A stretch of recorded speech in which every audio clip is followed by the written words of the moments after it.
Բարև ձեզ սիրելի հայրենակիցներ, ողջունում եմ ձեզ համայնայության մայրաքաղաք Երևանից։ Այսօր մարտի 26-ն է 2025 թվական։ Կխոսենք աշխարհաքաղաքական տարածաշրջանային ներպետական ուշագրավ թեմաներից, որոնք կներկայացնեմ իմ մեկնաբանությամբ։ Սկսենք հայաստանյան իրադարձություններից, որովհետև այսօր ազգային ժողովում կառավարության հետ հարցոպատասխանի օր էր, մի քանի հարցի ուշագրավ անդրադառնամ, հետո էլի կխոսենք հայաստանյան իրադարձությունից, ինչքան որ ժամանակ կմնա աշխարհաքաղաքական։ Ուրեմն Նիկոլ Փաշինյանը սահմանադրության հետ կապված հերթական անգամ խոսեց, որ սահմանադրության հարցում, երբ որ Ադրբեջանը պահանջ է դնում, որ մենք պետքա դա փոխենք, որովհետև այլապես խաղաղության պայմանագրում գրած է, որ չի ազդում ներքին օրենսդրության վրա, եթե մենք այս պայմանագիրը ստորագրում ենք, բացի այդ մեր սահմանադրական դատարանն ասել է, որ նախաբանը իրավական ուժ չունի, որ ազդեցություն ունենա պահանջատիրություն դիտարկվի, բայց էլի նորից հերթական անգամ մի հատ հայտարարություն արեց, որ այո, Ադրբեջանի սահմանադրության մեջ էլ կա տարածքային պահանջներ Հայաստանին, բայց իրանք դրան բանի տեղ չեն դնում։ Ադրբեջանը մեր պահանջներին դնում է, բայց իրանք Ադրբեջանի պահանջներին բանի տեղ չեն դնում։ Միևնույնն է, այդ հարցը մինչև չկատարվի, Ադրբեջանն ասում է չենք ստորագրելու, նույնիսկ եթե խաղաղության պայմանագիրը պատրաստ է, բանակցված է, նախագիծ։ Բայց ծուղակը ստեղ որն է, որ ամեն անգամ խոսում ենք, ամեն անգամ որևէ առաջխաղացում չկա։ Եթե Ադրբեջանն ասում է, քանի քո սահմանադրության մեջ կա պահանջատիրություն, ուրեմն դա վտանգ է ներկայացնում, մի օր կարող է պահանջ ներկայացնես, ու եթե ես գնացել եմ քո հետ խաղաղության փաստաթուղթ եմ ստորագրել, լավ իմանալով, որ քո սահմանադրության մեջ պահանջատիրություն կա, այսինքն ես ընդունել եմ այդ փաստը, որ քո սահմանադրության մեջ պահանջատիրություն կա, եւ քո հետ գնացել եմ խաղաղության պայմանագիր եմ ստորագրել։ Լրիվ լեգիտիմ իրավունք ունես քո պահանջատիրությունը ներկայացնել եւ ասես, բա դու ես համաձայնվել։ Իսկ այդ դեպքում Նիկոլ Փաշինյանն ասում է, մեր սահմանադրական դատարանն ասել է, որ մենք այդ պահանջատիրությունը չունենք, բայց հարց, եթե Ադրբեջանի սահմանադրության մեջ էլ կա Հայաստանի նկատմամբ պահանջատիրություն, դա ասում է Նիկոլ Փաշինյանը, եւ այդ պարագայում Ադրբեջանի սահմանադրական դատարանը չի ասել, որ իր սահմանադրության մեջ պահանջատիրությունը իրավական ուժ չունի։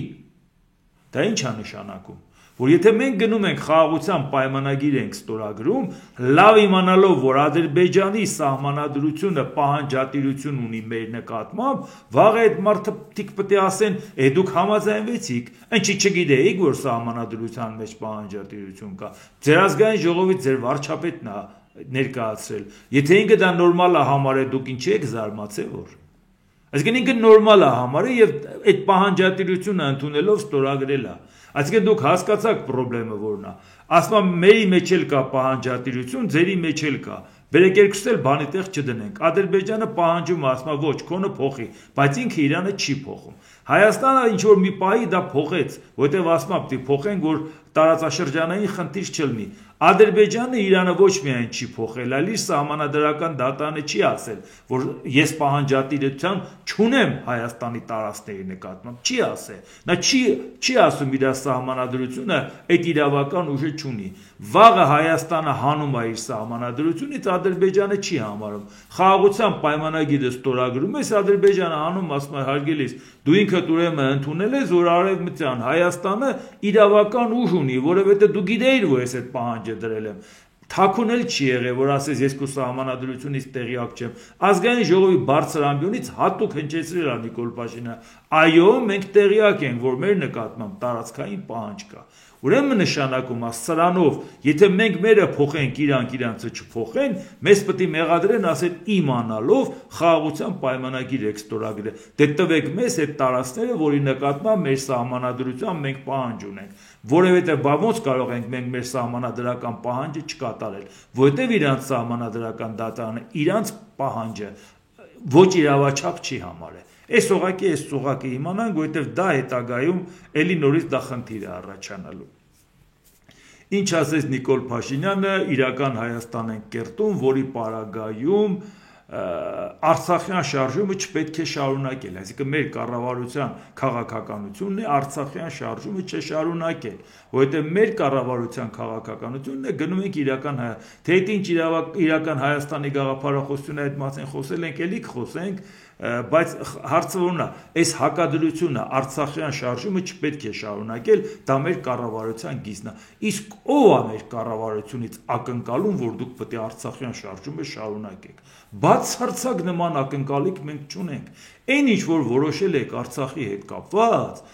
բացարձակ խնդիր չկա, որ մենք մտածենք, որ դուք շարունակեք, խնդիրը լրիվ ուրիշ բանի մասին է, իսկույն չեք դուք շարժման դեմ աշխատում, եթե դուք չեք ցանկանում Արցախյան շարժումը շարունակել, ասեք այդ թեման փակված է եւ վերջ, իմաստը որն է, որ այդ թեմայի դեմ դուք աշխատեք, իմաստը որն է նախաձեռնությամբ հանդես գաք Միսկի խումբը լուծարելու հետ կապված, եթե Միսկի խումբը ինչ կապ ունի Հայաստանի եւ Ադրբեջանի միջեւ խաղաղության պայմանագրի, դա ստեղծվել է Արցախի կարգավիճակի համար, դա ստեղծվել է Արցախի ժողովրդի ինքնորոշման իրավունքի համար, դա ինչ կապ ունի Հայաստանի հետ, էլի մի շարունակի Արցախյան շարժումը, բայց դեմ քայլ մի անի Արցախյան շարժմանը, որտեղ եթե նույնիսկ դեմ քայլ ես անում, դու այդ շարժման մեջ ես ուրեմն Ոչ թե շարժման մեջ եմ, եթե Ադրբեջանին օգուտ եմ անում, դա է ճիշտը։ Ոչ, խնդիրը դե ընդհանրապես մի անի։ Կամ եթե Արցախյան շարժումը չես շարունակում, բայց կանգնում ես նորից շարունակում ես թեման, որ 96 թվականի դեկտեմբերի 3-ին Լիսաբոնում արդեն որոշվել է, որ Արցախը տարածքային ամբողջականություն հասկանում ենք Արցախը Ադրբեջանի կազմում, որ դա հենց առաջացվել է, որ Արցախը Ադրբեջանի կազմում էր 91 թվականի դեկտեմբերի 21-ի փաստաթղթով Ալմաթիի հռչակագրով, նույնը ասել է Հայաստանի վարչապետը, նույնը ասել է Հայաստանի նախագահը։ Դրանով իսկ դուք մեզ դարձնում եք օկուպանտ։ Մենք գիտեինք, որ Արցախը Ադրբեջանի կազմում է, բայց զորք է գնացել Ադրբեջանում կռվել, թալանել է Ադրբեջանի ունեցվածքը, Հայաստանը զորք է ունեցել այնտեղ, նույնիսկ չենք կարողանում ասել, որ Հայաստանը չի գնացել, Հայաստանը չի թալանել, Հայաստանը չի կռվել, պատերազմը Արցախի եւ Հայաստանի միջեւ չէր, Արցախի եւ Ադրբեջանի միջեւ էր, ոչ թե Հայաստանի, էդ էլ չի ստացվում, դա ամբողջից բոլորը պաշտոնապես հայտարարել է Փաշինյանը, այո, մենք այնտեղ ունեինք զորք, այո, մենք փողը տվել ենք, այո, մենք այդ օգտագործել ենք, այսինքն այդ բոլորը արդեն վերցրել է Հայաստանի վրա, որ Հայաստանն է դա արե։ Եվ ստացվում է այդպես, բա մետ էլ մի անի, բա դա ինչի ես անում։ Եթե չես անում, Արցախյան շարժումը չես շարունակում, ինչի ես նույն օրը ազգային ժողովի ամբիոնից նորից ասում, Արցախի հարցը 96 թվականին արդեն որոշված էր Լիսաբոնի գագաթնաժ, եթե 96 թվականի Լիսաբոնով որոշված էր, ոնց են 2007 թվականին իրանք Մադրիդի փաստաթուղթ ստորագրում Հայաստանի եւ Ադրբեջանի նախագահները եւ ասում, որ պետք է անցկացվի պլեբիսցիտ Լեռնային Ղարաբաղի ինքնավար մարզի կազմում, որի արդյունքում ինչ որոշում կայացվի ուժի մեջ է։ Ոնց է միջազգային հանրությունը համարել, որ ինքնորոշման իրավունքը չի կարող լինել տարածքից դուրս, եթե նույն ձևի նույն միջազգային հանրությունը որոշում է կայացվել, որ 2008 թվականի փետրվարի 17-ին, քանի տարի հետո Լիսաբոնից Կոսովոյի անկախությունը ճանաչել է միջազգային դատարանը։ 100 պետությունից ավել էլ ճանաչել են։ Միջազգային հանրության ասած 3 համանախագահներից 2-ը Կոսովոն է ճանաչել, մեկն է ճանաչել Աբխազիան ու Հարավային Օսիան։ Այնքան եմ դա ասել, արդեն ներվայնանում եմ, որ նույն բանից էլի խոսում ենք, բայց ամեն անգամ իրանք նույն բանն ասում են, նույն հիմարությունը անդադ կրկնում են։ Դե մի շարունակի Արցախյան հարցը։ Ի վնաս Արցախի շարժման եւ ի վնաս Հայաստանի, որտեղ բավական է դու ասում ես, որ Արցախը 91 թվականից այնտեղ է, դու ազգային ժողովի ամբիոնից ասում ես, որ դու պետական հանցագործ ես, դու ուրիշի տարածք զորք ես մտցրել, դու ֆինանսավորել ես Հայաստանից Ադրբեջանի բյուջեն։ Ոնց բացատրենք, ինչ գործ ուներ այդ դեպքում քո զորքը այնտեղ։ Դրա համար սա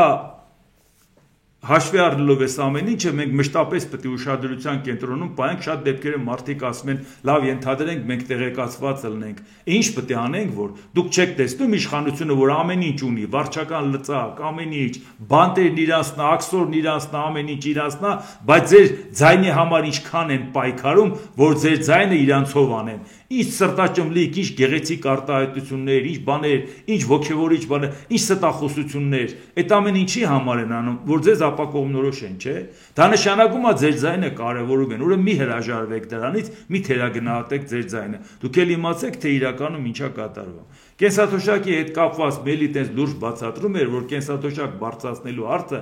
դժվար է, բյուջեին փող չկա, այդ բանը չենք կարող անել եւ այլ եւ այլ։ Կոպտագույն սխալ, տրամաբանական սխալ։ Նախ,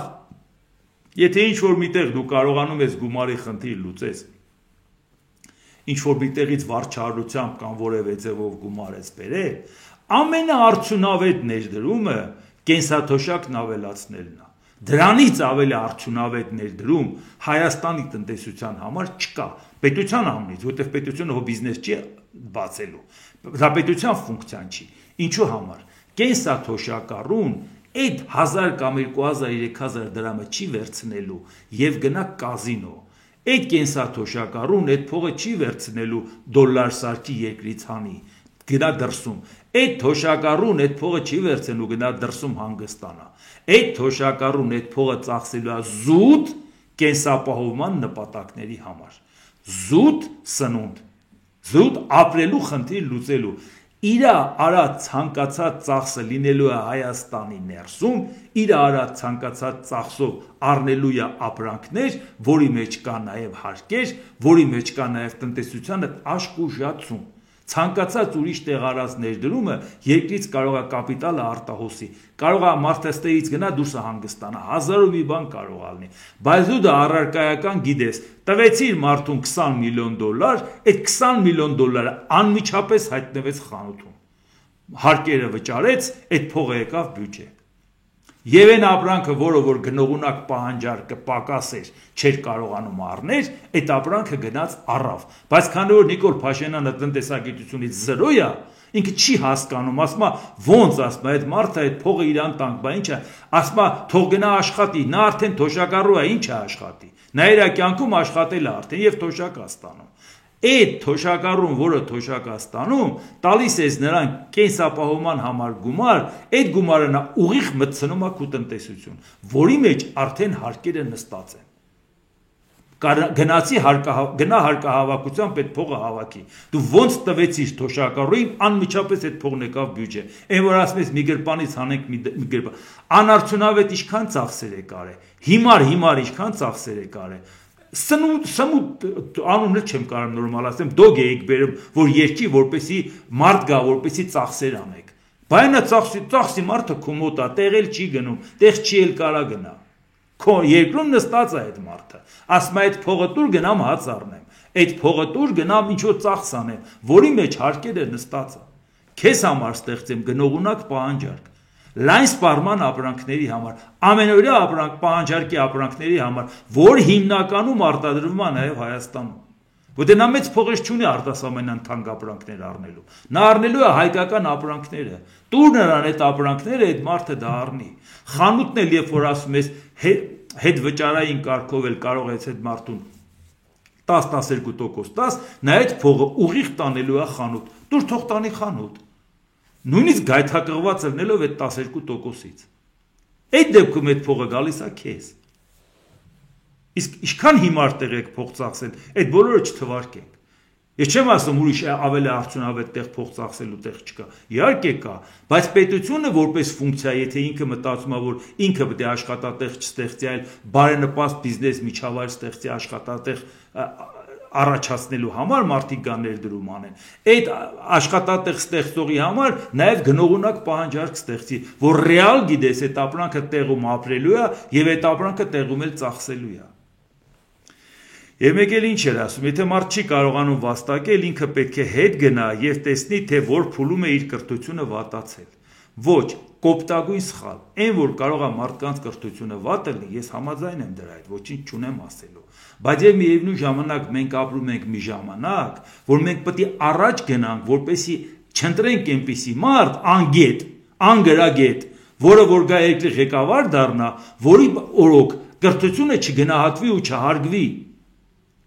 Բամեր մարդիկ երբ որ ինձ ասում են լավ էս ամեն ինչը որ իմանանք Ոնց պրծնենք այս Փաշինյանին հետ ասա, ասեմ այս ամեն ինչը որ երեք իմանայիր, Փաշինյանը չէր կարողանա այդ թյուրիմացությունը ելներ Հայաստանի վարչապետ, չեք կարող այդքանը հասկանաք, այսօր չհասկանաք, վաղը մի ուրիշ Փաշինյան եք ընտրելու, ավելի վատին եք ընտրելու, որտեվ երեք դրան ուշադրություն չեք դարձրել, ասեք ինչ եք խոսում, սպասեք մի հատ այս Լևոնից պրծնենք, հետո այս Ռոբից պրծնենք, այս Սերժից պրծնենք, այս Նիկոլից պրծնենք, դուք ինչ եք խոսում ենք, որ եթե ձեր ձայնի որակը բարձր ելներ, չէին կարող այդ թյուրիմացությունները դառնալ երկրի ղեկավար, որի պարագայում դուք մտածեիք, ոնց դրանցից պրծնեք։ Մեկը խաբել է, մեկը իշխանությունը զավթել է, հլու հնազանդ ենթարկվել եք, մեկը ուրիշ ձևի պոպուլիստական բաներ ասել։ Այս է հարցը։ Երբ որ Նիկոլ Փաշինյանն ասում է, որ մարդը աշխատանք կունենա, եթե լավ կրթություն ունենա, բայց լավ կրթություն ունեցողն է շատ դեպքերում իրան չի հարգում, որ քու ենթակայության տակ աշխատի, որտեղ դու փակել ես լավ կրթված մարդկանց առաջ ճանապարհը, ոնց ես փակել, ասել ես կամ պետք է պաշտոն ունեցողը ինձ հետ քայլացալնի, կամ մեր գաղափարները ընդունի։ Ես քո գաղափարը չեմ ընդունում, բայց ուզում եմ ծառայեմ իմ պետությանը։ Բայց եթե անցնեմ որևէ տեղ աշխատանքի, ինձ պետք է ասեն գնացի Նիկոլին ես ծառայում։ Այն դեպքում, երբ որ ես կարող եմ գնամ քննություն տամ, որպես պետական ծառայող, քաղաքացիական ծառայող, գնամ եւ քննություն հանձնեմ, աշխատեմ։ Պետությունն է ինձ վճարում, ոչ թե Փաշինյանը, բայց իրանք ինչ կանգնեցին ասին։ Նաեւ Վերահսկողության ծառայության ղեկավար, այո, բարեկամներին գործի ենք ընդունում, որտեղ բա մեր համախոհներն են, բաում ընդունենք, այսինքն քաղծառայության ինստիտուտն էլ է վերացել։ Եթե դու գնում ես պետական գործի, նույնիսկ մրցույթով նշանակված, նշանակում է դու ընդունում ես Նիկոլ Փաշինյանի քաղաքականությունը։ Ես չեմ ընդունում իր քաղաքականությունը, բայց ուզում եմ ծառայեմ իմ պետությանը։ Դրա համար իմ պետությանը ծառայեմ եմ այս ձևաչափով։ Իմ պետությանը ծառայեմ եմ, ասեմ, ձեր աշխատավարձը ձեր գլխին կպնի։ Ես իմ խոսքը կասեմ իմ ժողովրդին, իմ ձևաչափով եւ անկախ կլնեմ ձեզանից։ Դա գրագիտության հարց չի, դա սկզբունքի արժանապատվության հարց է։ Պետքա ձեր ձեռից այդ լափը վերցնել, թե չէ։ Անգրագետի ձեռից լափը պետքա վերցնել, թե չէ։ Ես չեմ ուզում հետ գնամ, տենամ ոնց եմ կրթվել։ Ես 65 տարեկանում եմ կրթվում եւ օրինակ եմ ծառայում շատ երիտասարդների։ Իսկ անկիրթի ձեռի տակ չեմ ուզում աշխատեմ։ Թեպետ այդ աշխատանքի կարիքը ոնց կարող է չունենաս։ Ազգային ժողովը երկրորդ ընթերցմամբ եւ ամբողջությամբ ընդունեց Եվրոպական միությանը Հայաստանի Հանրապետության անդամակցելու գործընթացի մեկնարկի մասին օրենքի նախագիծը։ Իհարկե այդ ելույթի ժամանակ ազգային ժողովի փոխնախարար Պարույր Հովհաննիսյանի խոսքն էր ազգային ժողովում հնչեցրել, որ օրենագիծը ինքնին չի հանդիսանում Եվրամիությանը Հայաստանի անդամակցության հայտ։ Այս հարցի հետ կապված ես չեմ ուզում հիմա ավելի հանգամանորեն խոսեմ ինչ ունենք, ինչն է լավ, ինչն է վատ, կամ սա մի քայլ առաջա կամ թե չէ մի ուրիշ քայլ հետ տարավ մեզ, որովհետև հիմա հանրակրվեի չի դրվելու, ինչի համար, որովհետև նախաձեռնողները իրանք Գյումրիում Եվրադաշինք են կազմել եւ մասնակցում են ընտրությունների։ Եվ իրանք էլ ասել են, այ տեսեք, այս որոշումից հետո թող գյումրեցիները, որոնք էլ առավել քաղաքականացված են մեր երկրում, լավ գիտենք նրանց վերաբերմունքը, իրանց վերաբերմունքը արտահայտեն։ Չեմ ուզում որևէ ձևով իմ ասածը կամ լինի քարոզչություն, կամ լինի հակաքարոզչություն։ Իրանց կարտարած գործունեության դեմ, մանավանդ որ ասել են դաշինքը կազմել ենք, հիմա Գյումրիում առաջի քայլն ենք անում։ Ավելի լավ, մի քանի օր է, թող իրանք դրան անդրադառնան, մենք տեսնենք ոնց են ընտրությունը կատարել, հասարակությունը ոնց է վերաբերվել սրան, որից հետո ես ասեմ, որպեսզի իմ խոսքը որևէ ազդեցություն չունենա։ ԱՄՆ պետքարտուղարության հաղորդագրություն մասվում է, տեղի է ունեցել հեռախոսազրույց ԱՄՆ պետքարտուղար Մարկո Ռուբիոյի եւ Հայաստանի վարչապետ Նիկոլ Փաշինյանի միջև։ Պետքարտուղար Մարկո Ռուբիոն եւ Հայաստանի վարչապետ Նիկոլ Փաշինյանը քննարկել են ընդհանուր շահերը որպես ռազմավարական գործընկերներ։ Պետքարտուղարը ողջունել է Ադրբեջանի հետ խաղաղության պայմանագրի շուրջ համաձայնությունը եւ ընդգծել կայուն խաղաղության կարեւորությունը տարածաշրջանային հակամարտությունների շրջափուլը կոտրելու եւ հարավային Կովկասում անվտանգություն եւ բարգավաճում բերելու համար։ Պետքարտուղարն ու վարչապետը կարծիք են հայտնել,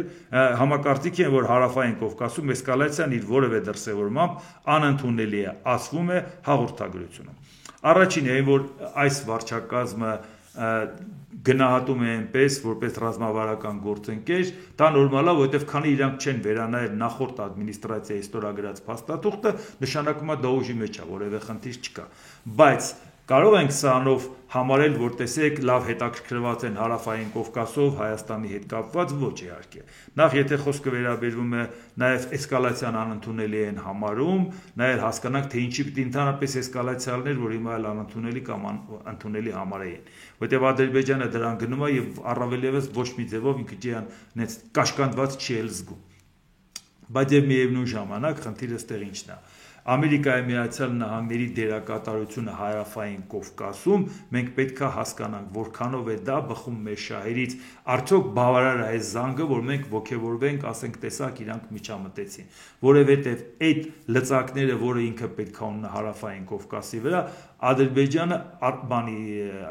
Իսրայելի հետ լավ էլ աշխատում է Ամերիկայի հետ։ Նաև աշխատում է Թուրքիան, դա էլ պետք է մենք նկատի ունենանք, Թուրքիան շատ ակտիվ է Ամերիկայի հետ աշխատում, որքանով է մեր շահերը համընկնում Ամերիկայի հետ, որ իրանք մեր շահերը պաշտպանեն, կտրուկ ձևով պաշտպանեն։ Իսկ Ամերիկայի Միացյալ Նահանգներին հետաքրքրում է նաև, բա մենք Իրանի հետ ինչ գործ ունենք։ Մանավանդ իրանք Ադրբեջանից խոսք են վերցնում, եւ սա նախկին ադմինիստրացիան, որից այդքան դժգոհ էր Ալիևը, անգամ նրանք էին ասում, որ այո, Ադրբեջանը համաձայնվել է պլացդարմ տրամադրի Իրանի դեմ։ Կտրամադրի թե չարցի մի կողմնա, բայց ինքը դա ասում էր նրա համար, դե ես եմ ձեր գործընկերը, օգնեք Սյունիքով ճանապարհը վերցնեմ։ Այսինքն այս պարագայում Հայաստանի հետ կապված իհարկե Իրանի դեմ պլացդարմ տրամադրելը մեզ համար շատ վտանգավոր է, դրա մասին չի խոսքը։ Պետք է ամեն ինչ անել, որ Իրանի դեմ որևէ քայլ նրանք մեզանով չպայմանավորեն։ Բայց եւ միևնույն ժամանակ մեզ չդիտարկեն Իրանի հետ այնպիսի բարեկամ երկիր, որ ասեն չհասկացանք, Ադրբեջանը համաձայնվում է պլացդարմ տա Իրանի դեմ հարվածների ժամանակ, դու Իրանին հրավիրում ես քո երկիր եւ նես բաներ ես պայմանավորվում, նես բաներ ես խոսում։ Պետք է մենք իհարկե դրանից ես զգուշելնենք, այո, նորմալ հարաբերություն ունենանք Իրանի հետ, բայց չգերագնահատենք, որտեղ ինքը հիմա խնդիրներ ունի Ամերիկայի Միացյալ Նահանգների հետ եւ դեռ լուծումը չգիտենք դա ուր կտանի, մանավանդ Իսրայելն էլ ոգևորված է, հիմա Գազայում է շատ ակտիվացել, Ամերիկային ժեստեր անում, որպեսզի պատասխան Ամերիկայից ստանալիքներ ունենա։ Անկամ ասել է, որ պատրաստ եմ հարվածներ հասցնել Իրանին։ Այնպես որ մեկ էս հարցն է պետք է ուշադրության կենտրոնում պահենք, որ Ամերիկայի հետաքրքրությունը միայն մեզանով չի պայմանավորված, պայմանավորված է Իրանի հետ կապված վերաբերմունքով, Ադրբեջանի հետ կապված վերաբերմունքով եւ Թուրքիայի հետ կապված վերաբերմունքով։ Իսկ իրանց լծակները մեզ օգնելու, նրանց պատժելու կամ ճնշելու բավական փոքր են։ Որովհետև այն բոլոր լծակները, որ իրանք ունեին, նրանք դրանք հետ են քաշել։ Այս խնդիրը նաև կա։ Այնպես չի որ հին ադմինիստրացիայից շատ գոհ էինք, բայց եւ միևնույն ժամանակ գոնե գիտեինք ինչ են ուզում։ Լավ չեն անում կամ լավ են անում։ Հիմա այս պարագայում մենք նույնիսկ չգիտենք ինչ են ուզում։ Եվ այս զանգը ավելի շատ տրամադրություններ շոշափելու խնդիր է, որովհետև շարունակությունը նայենք։ ԱՄՆ պետքարտուղար Մարկո Ռուբիոն Վաշինգտոնում հանդիպել է Թուրքիայի արտաքին գործերի նախարար Հական Ֆիդանի հետ, քննարկելու անվտանգության եւ առևտրի առանցքային հարցերի շուրջ համագործակցությունը։ Պետքարտուղարը կոչ արել Թուրքիային աջակցել Ուկրաինայում եւ հարավային Կովկասում խաղաղությանը։ Այսինքն հեռախոսազանգը Նիկոլ Փաշինյանի հետ համընկնում է Թուրքիայի հետ այս խոսակցություններին եւ համընկնում է ագրեսիվ հռետորաբանության հետ Իրանին եւ համընկնում է Իրանի արտգործնախարարի այցելությանը Հայաստան։ Այդ ուղղակի մենք հասկանանք։ Հիմա նայենք, ինչի է Թուրքիայի հետ Ռուբիոն քննարկում հարավկովկասյան խաղաղությունը եւ տեսեք խնդրում որ աջակցի Թուրքիան այդ հարցում, իսկ մեզ պետք է որ Թուրքիան աջակցի, այդ շարունակությունն էլ մենք հիմա նայենք որ հասկանանք։ Ռուբիոն բարձր է գնահատել Թուրքիայի առաջնորդությունը ԻԼԻՊ-ի դեմ պայքարի գլոբալ կոալիցիայում եւ հաստատել է կայուն միասնական եւ խաղաղ Սիրիային աջակցելու համար սերտ համագործակցության անհրաժեշտությունը, որը ոչ միջազգային ահաբեկչության հիմք է, ոչ էլ Իրանի ապակայունացնող գործունեության ուղի։ Այսինքն ինքը քննադատական խոսք ասում Իրանի հասցեին 1, ԻԳԻԼ-ի դեմ պայքարի հարցում ինքը բարձրագնահատում Թուրքիայի դերակատարությունը, նաև Սիրիայում ստեղծված մթնոլորտի, այն Սիրիայում, որը անցել է Թուրքիայի ազդեցության տակ։ Ամերիկայի Միացյալ Նահանգները այս հարցում Թուրքիային համարում է իր գործընկեր։ Արդյոք դա մեզ համար այդքան հաճելի է, համարելով գործընկեր, ասում օգնի խաղաղությունը կարգավորենք, հարավային Կովկասում, իսկ Ադրբեջանը հարավային Կովկասում խաղաղությունը ոնց է կարգավորելու, հաստատ ոչ մեզ շահերի հաշվին, այլ ընդհակառակը մեզ ասում է Ադրբեջանի հետ հարաբերությունը կարգավորեք։ Դրա համար եմ ասում Ռուբիոյի զանգը տեսեք, ինչ է, առավել ևս իր ասենց հիացական հայտարարությունները Թուրքիայի հետ կապված։ Պետքարտուղարը նաև նշել է երկկողմ առևտրում վերջին հաջողությունները և տնտեսական գործընկերության հետագա ընդլայնման կոչ արել։ Պետքարտուղարը մտահոգություն է հայտնել Թուրքիայում վերջերս տեղի ունեցած ձերբակալությունների և բողոքի ցույցերի կապակցությամբ։ Այնուամենայնիվ ինքը հանդիպելով Հական Ֆիդանի հետ, այս գեղեցիկ ելույթներն ունենալով, ակնհայտորեն ինքը մտածում է, որ իշխանությունը ճնշելու է անդիմությանը և իշխանությունը պահելու է Էրդողանը, և ինքը գործընկեր ճանաչում է Էրդողանին, այլապես այսքան ամիս չէին հանդիպե, իմաստը որն էր հանդիպեին հենց այսօր։ Այդ ուղղակի մենք մտածենք, որպեսզի իմանանք, արդյոք բավարար քայլեր են կարել Եվրամիության ուղղությամբ, Ամերիկայի ուղղությամբ, որ չեզոքացնենք այն վտանգը, որը դերակատարություն է ստանձնել Թուրքիան։ Նույնիսկ Եվրամիության ուղղությամբ բավարար քայլերը բավարար չի նաև անդամակցության հետ կապված օրենքը ընդունելու, որովհետև օրենքը որոշակի ժամկետների կամ այլ խնդիրներ, դրան հետո կանրադառնանք, չեմ ուզում բանը։ Հիմա հրապարակվել է արտաքին գործերի նախարար Արարատ Միրզոյանի բրազիլական նորաթերթերից մեկին տված հարցազրույցը, որտեղ սա էլ շատ հետաքրքիր է, բռնում այս թեմայի հետ, որը քննարկում ենք։ Հարց. որոնք են Ադրբեջանի հետ խաղաղության պայմանագրի պայմանները, երբ այն կյանքի կկոչվի։ Միրզոյանը բացատրում է. խաղաղության համաձայնագիրը շատ լավ է հնչում, սակայն իրականում մինչև այժմ մեզ հաջողվել է միայն ավարտել համաձայնագրի նախագիծը։ Այն ներառում է նախաբան և 17 հոդված, և երկար բանակցություններից հետո մենք կարողացանք համաձայնության գալ տեքստի շուրջ։ Մենք անմիջապես հրապարակայնորեն հայտնել ենք Հայաստանի պատրաստակամությունը սկսել խորհրդակցություններ ադրբեջանցի գործընկերների հետ խաղաղության համաձայնագիրը ստորագրելու վայրն ու օրը որոշելու համար։ Ցավոք, այն, ինչ մենք լսում ենք ադրբեջանական կողմից, այսպես է հնչում. մենք համաձայն ենք տեքստի հետ, բայց դա բավարար չէ խաղաղության համաձայնագրի համար։ Անհրաժեշտ է նաև նախապայմանների շարք քննարկել բանակցային սեղանին խաղաղության պայմանագրի ստորագրումը հնարավոր դարձնելու համար։ Այս նախապայմանները ներառում են փոփոխություններ Հայաստանի սահմանադրության մեջ և սահմանափակումներ Հայաստանի Հանրապետություն մատակարարվող զինամթերքի ու սպառազինության հարցում։ Այսինքն սա էլ է ինքը ավելացնում որպես նախապայման, Բրազիլիա եմ ասում։ Բացի այն, որ ասում էր ԵԱՀԿ-ն պետք է լուծարվի, բացի այն, որ սահմանադրությունը պետք է փոխվի, այս սպառազինությունն էլ է դիտարկել որպես նախապայման։ Հետաքրքիրն այն է, որ խաղաղության համաձայնագրի շուրջ բանակցություններին զուգահեռ մենք Ադրբեջանին ներկայացրել ենք նաև այլ առաջարկեր, որոնք մեր համոզմամբ կլինեն երկուստեղ շահավետ, որ ոչ մեկը Ադրբեջանը չի ընդունել, կոմունիկացիաների հարց եւ այլ եւ այլ։ Եթե խաղաղության համաձայնագիր կնքվի եւ մենք հաստատենք հարաբերություններ Ադրբեջանի հետ, դա ինքնին դեռ բավարար չի լինի։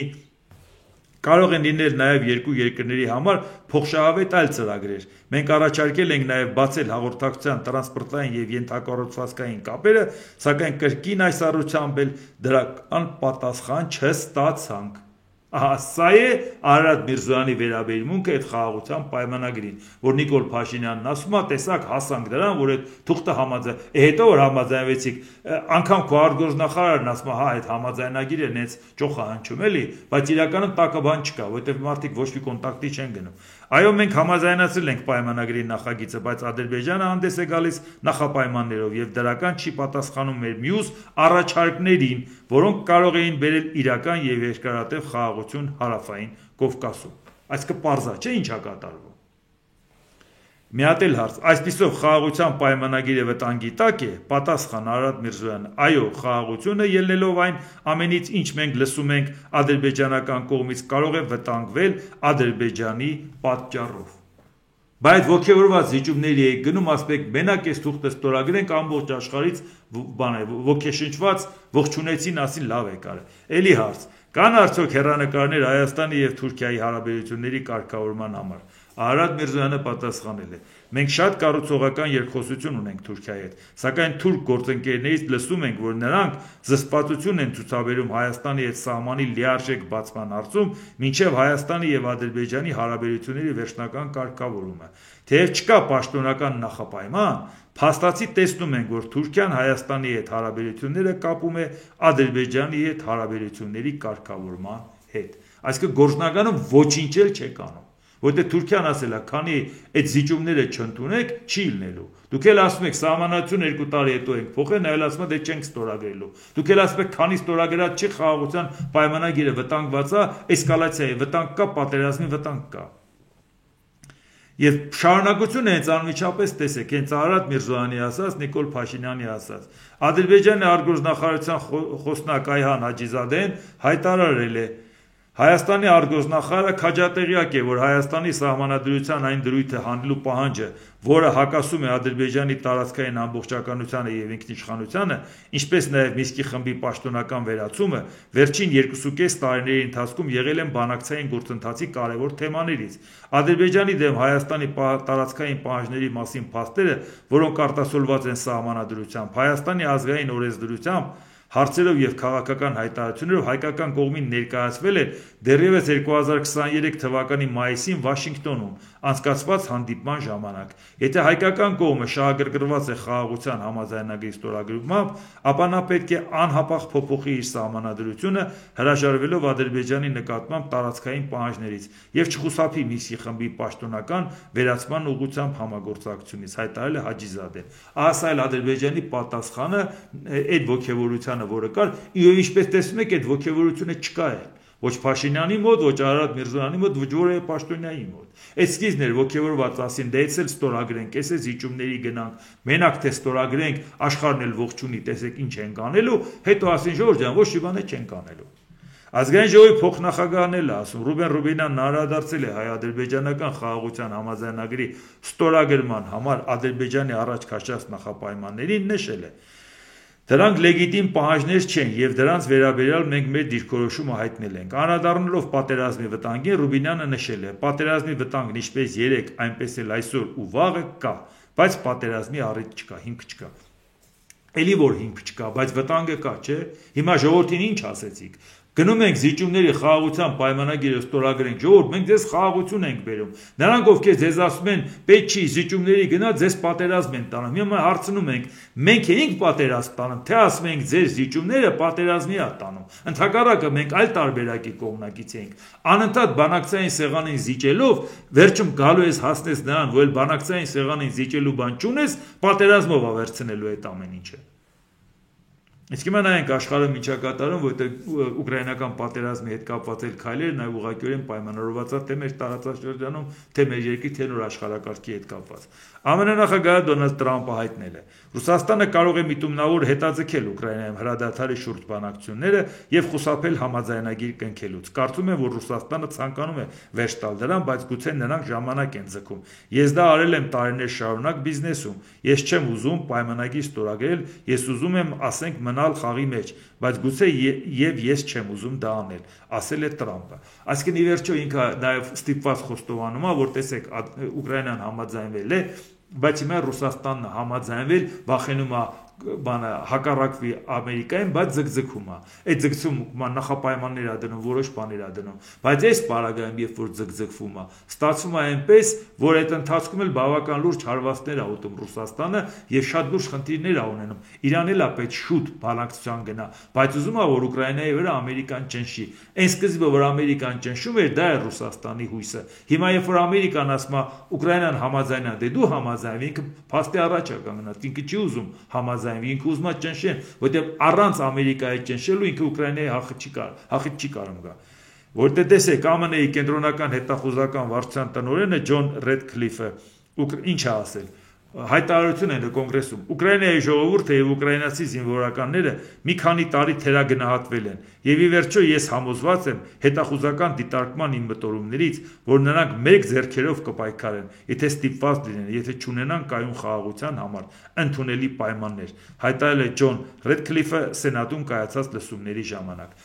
Այս նոր ադմինիստրացիան հիմա խոստովանում է, որ ուկրաինացիներին թերագնահատել են նաեւ իրանք։ Բամերանք ասելով ուկրաինացին կռվողը, օգնեք այդ մարդիկ կռվում են, այդքան ճնշեցիք ավելի համախմբվեցին իրանց նախագահի շուրջ։ Ամերիկայի անգամ ճնշումների տակ չփախան մտան Ամերիկայի թևի տակ։ Ամերիկան բանակցեց ընդդիմության հետ, ոչ մի ընդդիմադիր չհամաձայնվեց Ամերիկայի կողմը անցնի։ Միևնույն ժամանակ Ռեդքլիֆը նշել է, որ Ռուսաստանը առավելություն ունի ռազմի դաշտում եւ դանդաղ առաջ է շարժում։ Կենտրոնական հետախուզական վարչության տնօրենը նաեւ կարծում է, որ բանակցությունների արդյունքում կողմերից ոչ մեկի չի հասնի մաքսիմալիստական նպատակներին։ Այն որ Ռուսաստանը մաքսիմալիստական նպատակների չի հասնի, դա հասկացանք, բայց Ուկրաինային ինչով է մաքսիմալիստական, որ իր տարածքը մեկը երեգա վերցրել, մեկը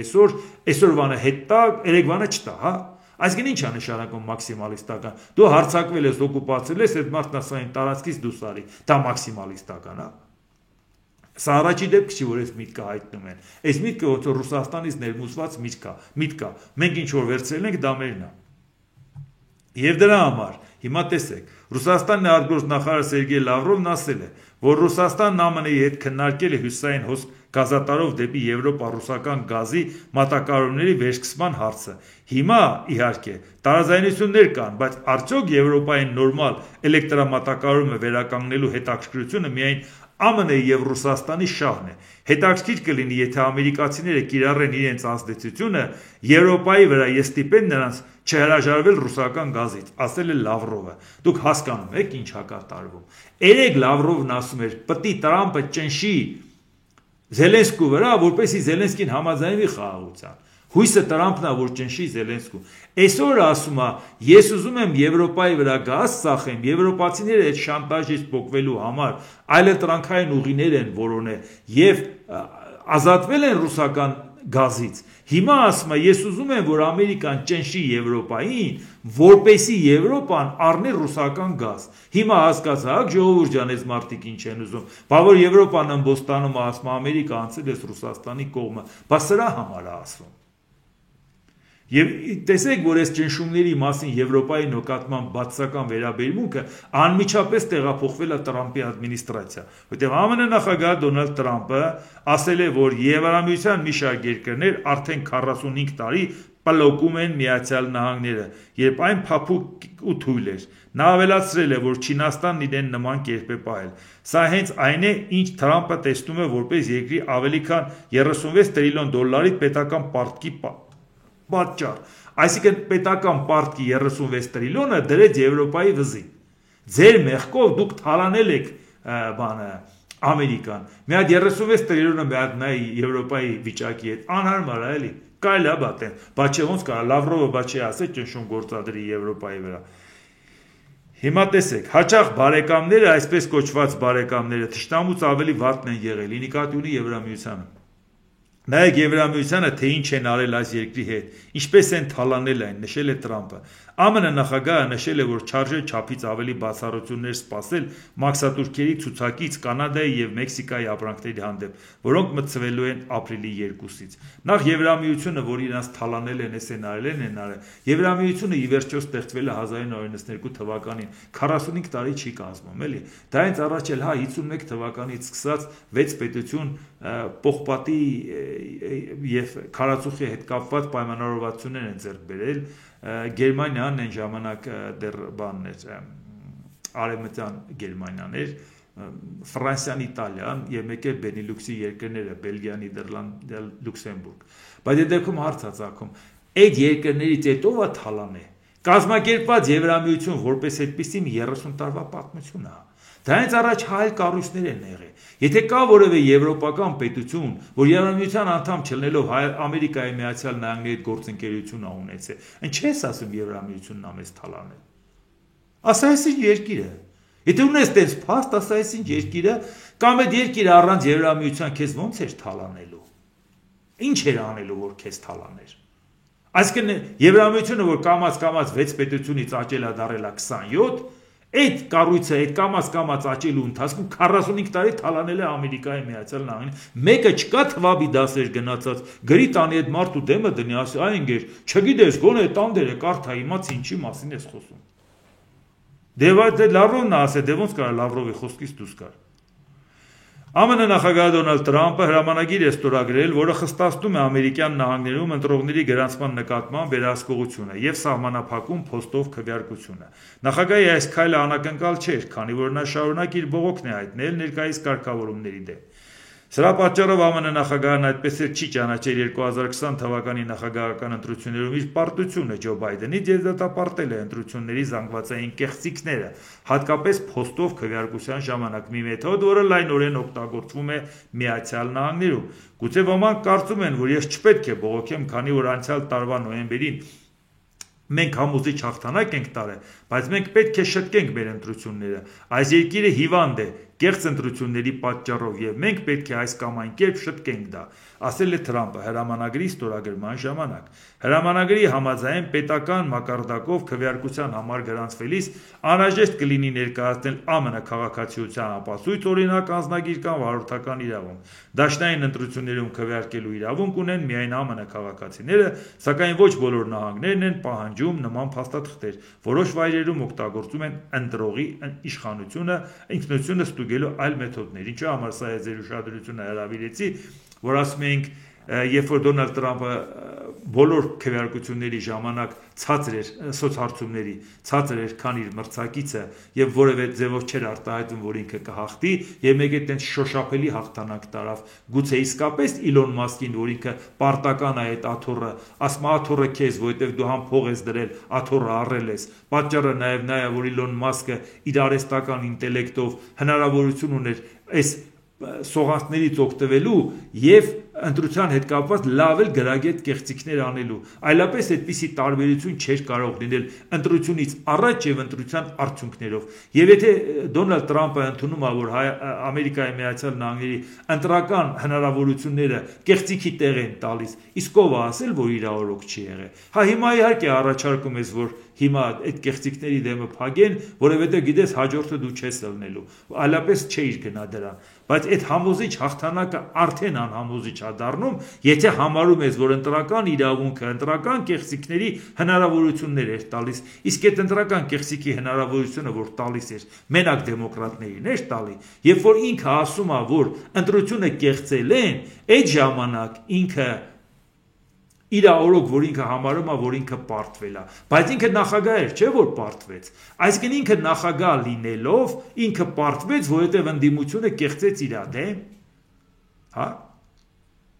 Ինչ նույն հաջողությամբ կարող է ինքն էլ այդ նույն խնդիրը առաջացել իր հետ։ Այսինքն հիմա ստացվում է այնպես, որ հիմա ինքը երբ որ խոստովանում է, որ ընտրական իրավունքի հետ կապված կեղծիքներ եղել են, նշանակում է ինքը նաև անուղղակիորեն ապացուցում է դա, որ այո, Իլոն Մասկի աջակցությունը կարող է օգնել, որովհետև այս թույլ կողմերից կարող են լավ էլ օգտվել։ Դրա համար հիմա հարցը առաջանում, որ վաղը մյուս օրը արդեն հասարակությունը կհասկանա, այն որ պոպուլիզմով խաբեցին, հասկացանք, իսկ գուցե մենակ պոպուլիզմը չէր պատճառը, որովհետև այն ինչ որ այսպես ներկայացվեց, գուցե նաև այլ